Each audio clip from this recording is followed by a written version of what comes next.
أنا فاطمة، ست من بلد صغيرة في الصعيد. اتجوزت وأنا عندي 17 سنة من واحد اسمه عبد الجواد. كان راجل غلبان زيه، بس قلبه كان ناشف ودايما وشه مكشر. ما كملتش معاه غير 3 سنين وسابني وأنا حملة في أول عيل ليا، ابن محمود، اللي بقى الدنيا كلها حرب بالنسبة لي وأنا بحارب فيها لوحدي.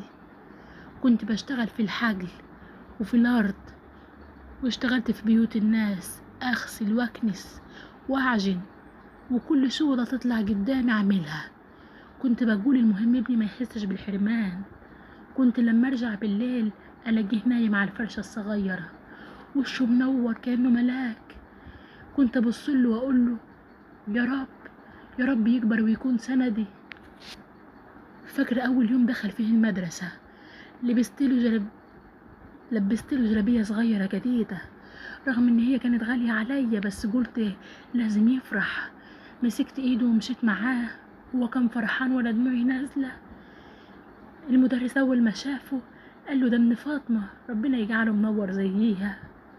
في يوم وجع محمود وهو بيلعب وتعور والجرح نزف جامد، قلبي كان هيوقف. جريت بيه للدكتور وانا حافية. الدكتور قال لي هدي يا حاجة، ده جرح بسيط.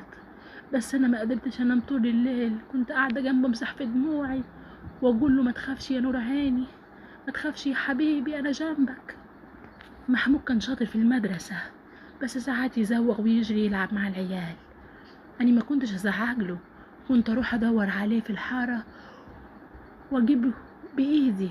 كنت اقول له اللي ملوش علم ملوش قيمه. كتير من الستات في البلد قالوا لي يا فاطمه انت لسه صغيره، اتجوزي تاني هتلاقي اللي يسترك. لكن انا كنت اضحك واقول محمود هو جوزي وابني واهلي. كنت بحس اني لو جبت راجل غريب هيظلم ابني او يعامله كانه مش من صلبه. فقلت لا، ده ابني هو حياتي كلها. كبر محمود وبقى شاب طويل وزي القمر. الناس كلها كانت تمدح وتقول له ده ابن فاطمه، ربت وربنا بارك. لما جاله التنسيق طلع له كلية تجارة في القاهرة. كنت خايفة اسيبه يسافر، بس هو اصر وقال لي يما انا عاوز اتعلم واشوف الدنيا. بعدته بدموع قلبي وقلبي كان بيتقطع. كنت كل مرة اودعه فيها واقول يا رب ما اشوفش فيك يا محمود يوم وحش. كنت ابيع من ذهب الخطوبة القديم وابعت له مصاريفه. كنت استلف من الناس واقول ما تشغليش بالك، ركز انت بس في دراستك. وانا البس هدومي المقطوعة واقول مش مهم انا، المهم ابني ينجح ويلبس. رجع محمود بعد سنين بس اتغير ولبسه بقى شيك، كلامه متكبر، بقى يشوفني ست غلبانة ما بتفهمش حاجة. كنت اقول ازيك يا حبيبي، تعبت في السفر؟ يقول لي انت مش فاهمة يما، الدنيا اتغيرت، انا مش عاوز اعيش زيكم. كان ساعات يضايقني بكلامه، انت عيشتك كلها فقر في فقر وحرمان، انا كان لازم اعيش زي عيال الناس. الكلمة دي زي السكينة اللي غرزت في قلبي. انا اللي كنت انام من غير اكل واسيب لك اللقمة كله واسيب لك اللقمة لحالك، يجي دلوقتي يقول لي اني حرمت عليه الدنيا.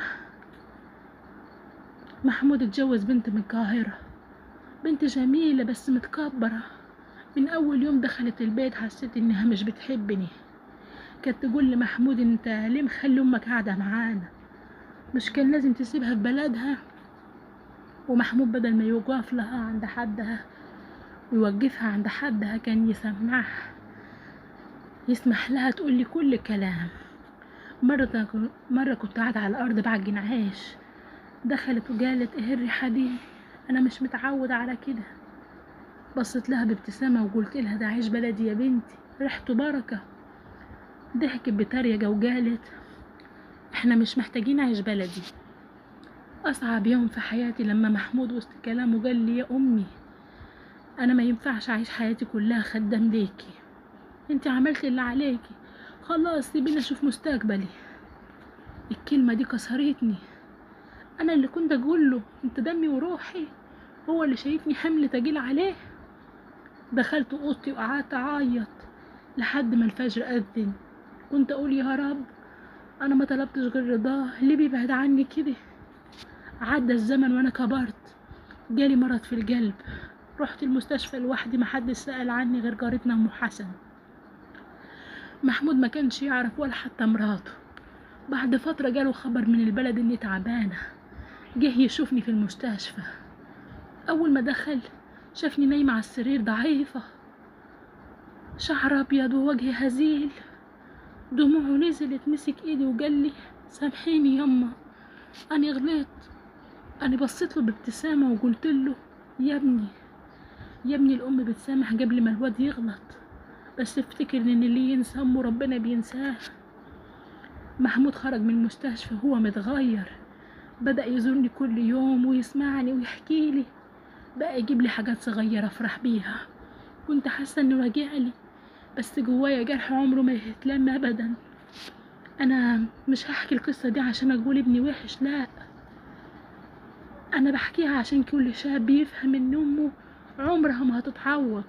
الفلوس والشهادات والستات بيتعوضوا، وكل ده بيجي ويروح، لكن الام لو راحت مش هترجع.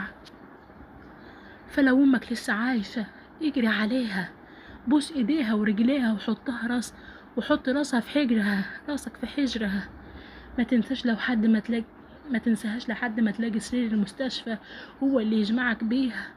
اللي بيرفع ايده عن امه ربنا بيرفع عنه رحمته، واللي بيرضيها ربنا بيفتح له ابواب السماء والارض. خلي بالكم يا ولاد.